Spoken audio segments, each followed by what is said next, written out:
Hello বন্ধুরা, কেমন আছো? আশা করি ভালো।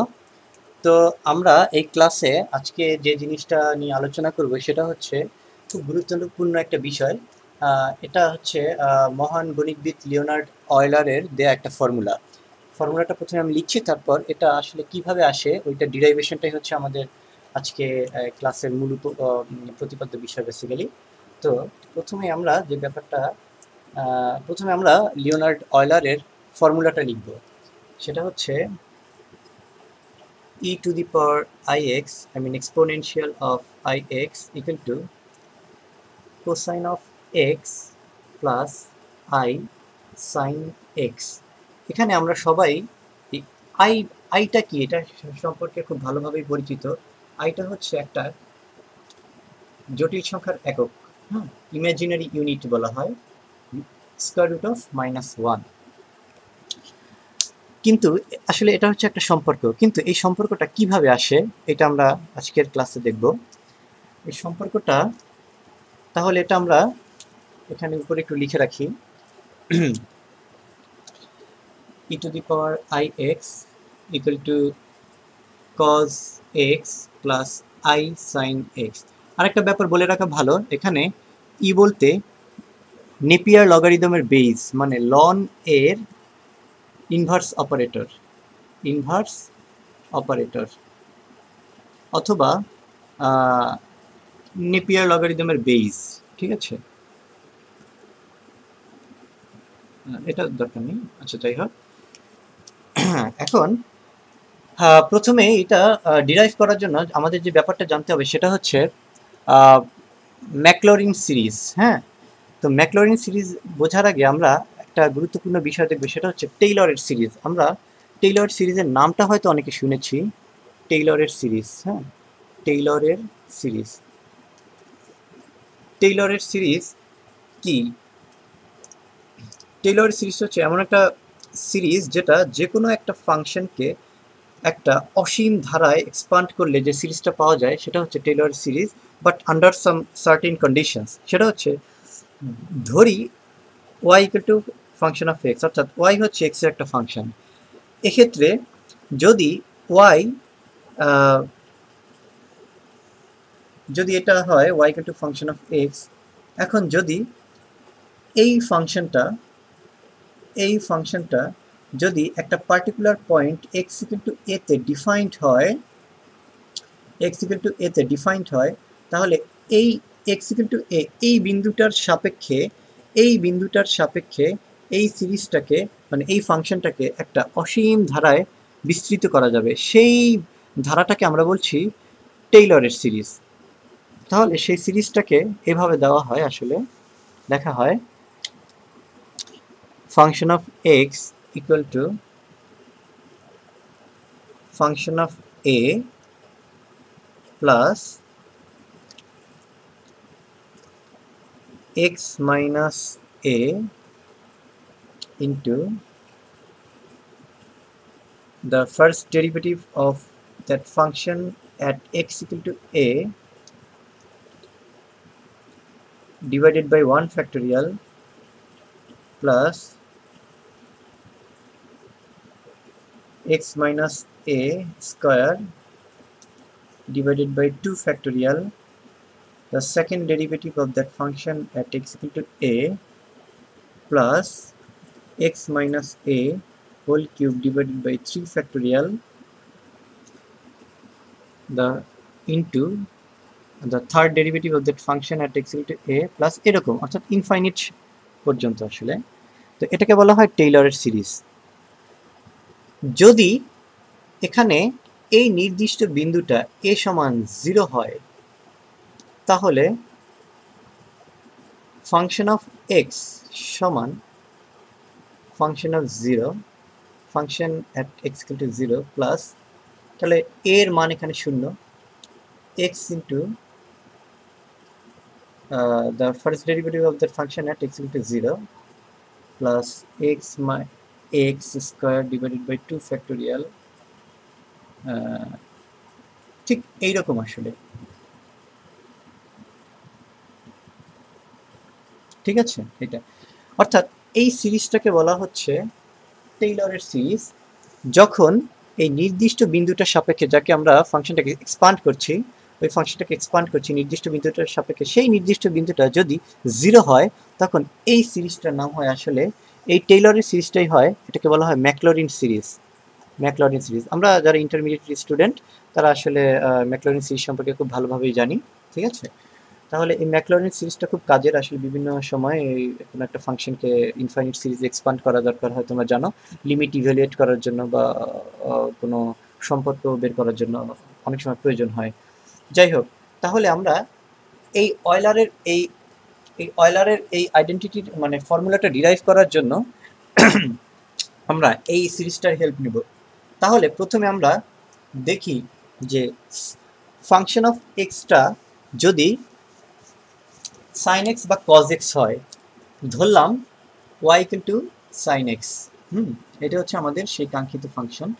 এখন প্রথমেই আমাদেরকে দেখতে হবে এই ফাংশনটা 0 বিন্দুতে ডিফাইন্ড কিনা। x ইকুয়াল টু 0 হলে এটাকে হয় sin 0 ইকুয়াল টু 0, 0 অর্থাৎ খুবই ভ্যালিড একটা মান, তার মানে এটা ডিফাইন্ড। যদি ডিফাইন্ড হয় তাহলেই কেবলমাত্র এটা ম্যাকলরিনের সিরিজের মাধ্যমে এক্সপান্ড করা যাবে। সেক্ষেত্রে আমরা যেটা করবো সেটা এটার সাকসেসিভ ডেরিভেটিভগুলো বের করব। যেমন যদি এমন হয় ফাংশন অফ এক্স সমান sine x, function of x সমান সাইন এক্স, তাহলে এটার ফার্স্ট ডেরিভেটিভ কি হবে? আচ্ছা, প্রথমে আমরা এটা বের করলাম, এটা সমান 0, তাহলে ফার্স্ট ডেরিভেটিভ কি হবে? ফার্স্ট ডেরিভেটিভ হবে cos x, হ্যাঁ, cos x মানে এটার প্রথম অন্তরক সহ cos x। সেক্ষেত্রে at x equal to 0 এটার ফার্স্ট ডেরিভেটিভ হবে cos 0 সমান 1। অ্যাগেইন সেকেন্ড ডেরিভেটিভ হবে cos x এর cos x এর ডেরিভেটিভ হবে এইটার সেকেন্ড ডেরিভেটিভ অর্থাৎ মাইনাস sin x। সেক্ষেত্রে function of I mean the second derivative of this function at x equal to 0, এটার মান যদি 0 বসাই তাহলে এটা হবে মাইনাস sin 0 অর্থাৎ 0। অনুরূপভাবে থার্ড ডেরিভেটিভ এটা হবে এটার ফার্স্ট ডেরিভেটিভ মানে মাইনাস cos x। সেক্ষেত্রে x ইকুয়াল টু 0 বিন্দুতে এটার মান হবে মাইনাস 1। তাহলে ফোর্থ ডেরিভেটিভ কি হবে? ফোর্থ ডেরিভেটিভ হবে এটার first derivative, I mean sin x। অনুরূপভাবে এটাতে যদি আমরা x ইকুয়াল টু 0 দেখি, এটার অবস্থানটা দেখি, এটার ফলাফল হবে 0। অনুরূপভাবে ফিফথ ডেরিভেটিভ এটা হবে cos x, এই ডেরিভেটিভটার মান x ইকুয়াল টু 0 বিন্দুতে কি হবে? 1। তাহলে মোটামুটি 5টা বের করলেই হবে। তাহলে এখন আমরা দেখছি আমরা আমাদের মেইন ফর্মুলাটা কি হবে? ফাংশন অফ x সমান function at x equal to 0 plus x into the first derivative of this function, first derivative of this function 0 1 2, তারপরে x square divided by 2 factorial, second derivative of this function at x equal to 0 plus x cube divided by 3 factorial times third derivative at x equal to 0 plus এরকম infinite পর্যন্ত। সেক্ষেত্রে function at x equal to 0 এটার মান হচ্ছে 0 বসালাম, আর এটা তো আমাদের সেই sin x, 0 বসালাম প্লাস x, হ্যাঁ, x এটা কিন্তু সূত্রের x, আসলে এটা থাকবে যদি সেটা x এর ফাংশন হয়। আর যেমন এটা আমরা ইভ্যালুয়েট করেছি, সেটা হচ্ছে 1 into 1 plus x square divided by 2 factorial into second derivative of x equal to 0, এটার মান হচ্ছে 0 plus third derivative of this function. আচ্ছা, আমরা 5টা ইভ্যালুয়েট করেছিলাম এখানে, না? ঠিক আছে, x4 factorial এটা প্লাস 5 divided by 5 factorial, এটা প্লাস এরকম ইনফাইনিট।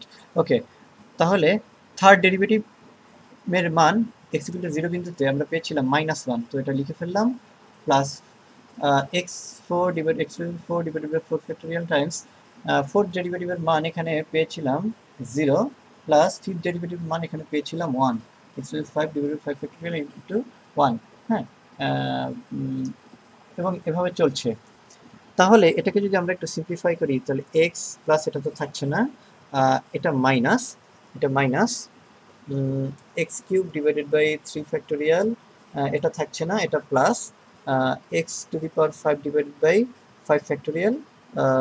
তাহলে আমরা দেখছি এটার সাইনগুলো অসিলেট করছে, প্লাস মাইনাস প্লাস মাইনাস, তার মানে এটাও মাইনাস হবে আসলে, আমরা অ্যাজিউম করতে পারি এরকম। তাহলে এটা হচ্ছে সাইন এক্সকে যখন ইনফাইনিট সিরিজে আমরা এক্স ইকুয়াল টু 0 এই বিন্দুর সাপেক্ষে এক্সপান্ড করছি, সেটা হচ্ছে এটা। তাহলে এটাকে আমরা নোট করে রেখে দিলাম। অনুরূপভাবে আমরা কসকে যদি এক্সপান্ড করি, তাহলে এটা কি হবে আসলে, তাহলে সেটা আমরা একটু দেখি। তাহলে এই জায়গাটাতে আমরা শুধুমাত্র লিখছি cos x, ঠিক আছে, শুধুমাত্র লিখছি cos x। অনুরূপভাবে এটার প্রথমে 0 বিন্দুতে ডিফাইন্ড কিনা, হ্যাঁ cos 0 মানে হচ্ছে 1, ডিফাইন্ড ওয়েল ডিফাইন্ড একটা number, unless and until it's undefined, হ্যাঁ আনলেস ইটস আনডিফাইন্ড, যদি এছাড়া ভিন্ন কোনো মান আসে তাহলে আমরা সেটাকে বলবো ডিফাইন্ড। যাই হোক, এটা একটা ডিফাইন্ড মান।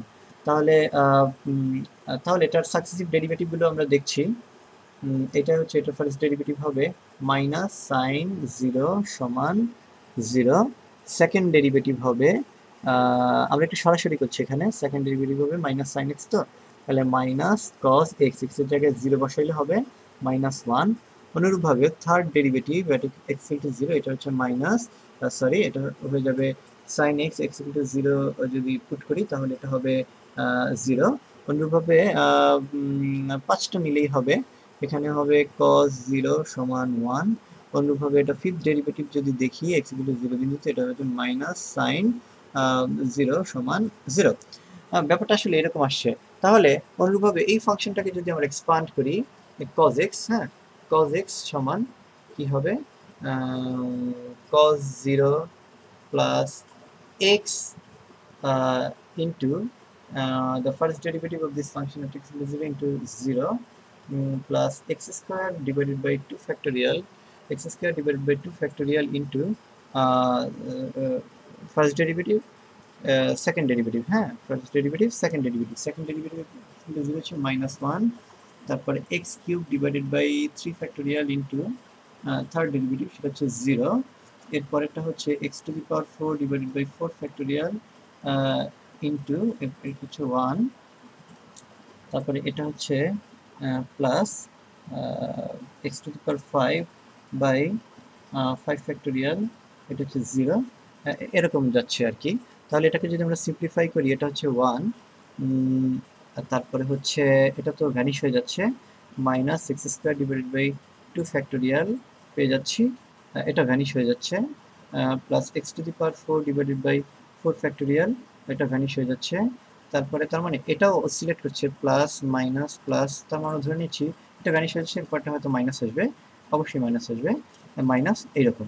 তাহলে আমরা আসলে পেয়ে গেলাম দুটো ত্রিকোণমিতিক রাশির sin x এবং cos x, এর জন্য ম্যাক্রোলিনিয়ার এক্সপানশনটা পেয়ে গেলাম। এখন আমরা যদি আরেকটা ফাংশনকে এবার যদি চিন্তা করি, যেমন এটার বাম পক্ষে যদি চিন্তা করি এক্সপোনেনশিয়াল অফ ix, এটাকে যদি এটা ওয়েল নোন, এটা আমাদের আর এক্সপান্ড করতে হবে না, এটা আমরা জানি যে এক্সপোনেনশিয়াল অফ x, হ্যাঁ এটার জন্য একটা ওয়েল নোন ফাংশন দেওয়া আছে, সেটা হচ্ছে মানে সিরিজ এক্সপানশন দেয়, সেটা ম্যাক্রোলিনিয়ার মাধ্যমে আসে 1 plus x square by 2 factorial plus x3 x cube divided by 3 factorial plus x to the power 4 divided by 4 factorial plus, ঠিক এমন, তাই তো? এখন যদি এটা সত্য হয় তাহলে e to the power ix, অর্থাৎ x কে ix দ্বারা রিপ্লেস করতে হবে, ix যেখানে যেখানে x আছে সেখানে সেখানে ix দ্বারা রিপ্লেস করলেই চলবে, plus ix whole cube divided by 3 factorial plus ix whole to the power 4 factorial plus আরেকটা নিতে পারি ix to the power 5 divided by 5 factorial and so on। এখানে আমরা যেটা দেখছি 1 plus ix এখানে আই স্কোয়ার মানে হচ্ছে -1, তাহলে তার মানে আমরা লিখতে পারি -x² divided by 2 factorial. I cube, i square হবে -1 মানে মাইনাস আই, তার মানে হচ্ছে minus i x cube divided by 3 factorial into i. হ্যাঁ, আর এখানে লিখতে পারি 4, এটা ভ্যানিশ হয়ে যায়, just x to the power 4 divided by 4 factorial থেকে 4, এখানে থেকে প্লাস আই, একটা আই থাকে, x to the power 5 divided by 5 factorial i and so on, এরকম থাকে আসলে। তাহলে এটাকে আমরা একটু ব্লু কালার দ্বারা ডিনোট করি, তাহলে বুঝতে সুবিধা হবে। ব্লু কালার দ্বারা ডিনোট করি, ফাইন। তাহলে আমরা যে গুরুত্বপূর্ণ সূত্রটা পেলাম সেটা হচ্ছে e to the power i x equal to 1 plus i x plus minus x square by 2 factorial minus এরকম। আমরা যেটা করব সেটা হচ্ছে শুধুমাত্র কাল্পনিক যে সংখ্যাগুলো আছে, জটিল সংখ্যাগুলো আছে, এই সংখ্যাগুলোকে এক সাইডে রাখবো। হ্যাঁ, বাকিগুলোকে এক সাইডে রাখবো। তাহলে 1 minus x square divide by 2 factorial plus x to the power 4 divided by 4 factorial plus, এটা তো ইনফাইনিট সিরিজ, আর জটিলগুলোকে একসাথে প্লাস আই এক্স মাইনাস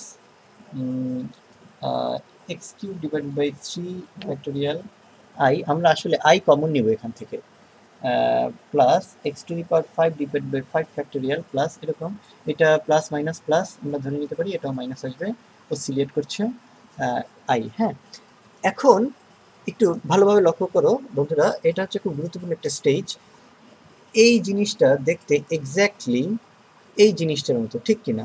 তাহলে এটাকে আমরা লিখতে পারি, এই জিনিসটা আসলে এইটা, হ্যাঁ এইটা আসলে, এটা আসলে ঠিক এইটা cos x, এখানে আমরা লিখতে পারি cos x প্লাস এই জিনিসটা দেখতে এক্স্যাক্টলি এই জিনিসটা, অর্থাৎ এটাকে আমরা লিখতে পারি sin x, আর এই i এখানে রইল, তাহলে কি দাঁড়াইলো e two the power ix equal to cos x plus i sin x।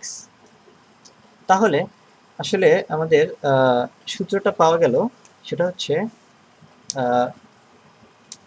e to the power ix equal to cos x plus i sin x, ঠিক আছে, i sin x।